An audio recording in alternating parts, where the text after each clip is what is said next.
700 above होगा। ठीक है, अब ब्लॉग लिखेंगे कैसे हम आपको मैंने बताया, चैट जीपीटी या फिर सेल्फ से लिखेंगे।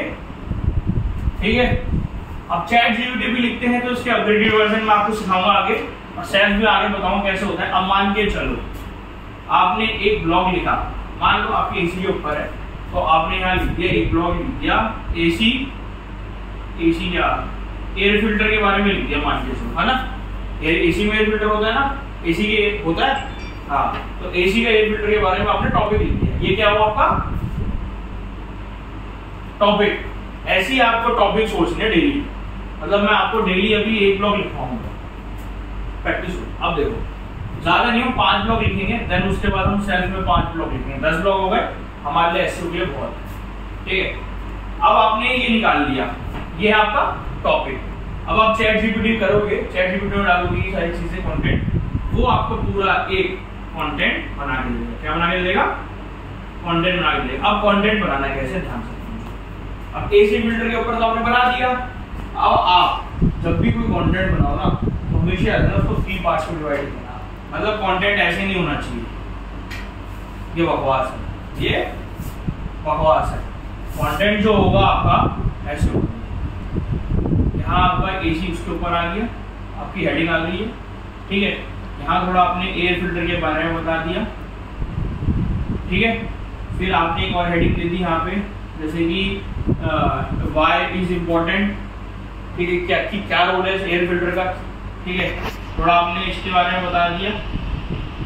ठीक है, यहाँ आपने बता दिया कि एसी फिल्टर होता क्या है, आपने यहाँ पे बता दिया इसकी इम्पोर्टेंट क्या है, देन यहाँ बता दिया आपने इसके रोल क्या है या कुछ भी है जैसा कंटेंट, फिर उसके बारे में आपने थोड़ी डिस्क्रिप्शन दी। ऐसे एक ब्लॉग बनता है, उसको पॉइंट्स में डिवाइड करोगे, ऐसे लिख दोगे ना सीधा पूरा, जैसे अर्बन कंपनी है, अर्बन कंपनी ने लिखा है आपने, उन्होंने कुछ लिखा हुआ है, फिर एक हेडिंग दी है, फिर लिखा हुआ है, फिर एक हेडिंग दी है, फिर लिखा हुआ है। उससे क्या है, उसे समझने वाले को अच्छे समझ में आएगा। ठीक है, क्या चीज आपको लगता है मैं पढ़ता हूँ, हर कोई पढ़ता है ज्यादा। देखो क्या होता है, अगर मेरा कोई स्पेसिफिक एरर है, मान लो मैं उसे घर पे ही ठीक कर सकता हूँ, तो मैं कैसे करूँगा? एज अ वीडियो फॉर्म में करूँगा या एज अ ब्लॉग देख के करूँगा। ठीक है, तो वो सारी चीजें होती है। अब कोई पढ़े या ना पढ़े, हमें तो क्या करना है, एसईओ। तो रैंकिंग चाहिए ना, जाहिर सी बात है। रैंकिंग कैसे आएगी? ब्लॉग डालोगे, कंटेंट डालोगे। तो जब तक कंटेंट नहीं डालोगे हम कीवर्ड नहीं निकाल पाएंगे। और इसमें कीवर्ड कैसे नहीं, क्या चीज? ब्लॉग कीवर्ड करेंगे वो ऑन पेज एसईओ में, वो एसईओ में आओगे। अभी जब एसईओ करोगे ना, तो एसईओ में आओगे, वो ऑन पेज का पार्ट होता है कि कीवर्ड डालोगे। क्लियर है?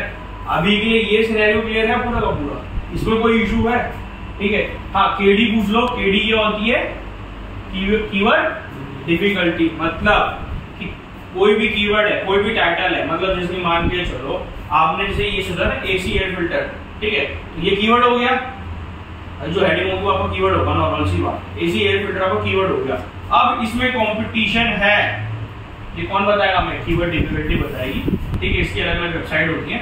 एक वेबसाइट का नाम बताता हूँ, KW फाइंडर। KW फाइंडर, ये आपको सिखाऊंगा। KW फाइंडर में आप जब भी सर्च करोगे तो केडी बता देगा आउट ऑफ 100। ठीक है, 10 to 30 तक ये बहुत लो रेंज के होते हैं और बहुत इजी टू रैंक होते हैं। आपने कम केडी वाला कीवर्ड निकाल लिया, आपको मिल गया ये एसी फिल्टर मान के चलो। ठीक है, मान लो इसकी 20 या 30 केडी है, और इस पर ब्लॉग बनाओगे।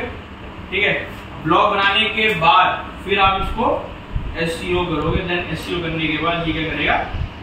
रैंक करेगा। क्लियर होगा? कोई दिक्कत, कोई परेशानी?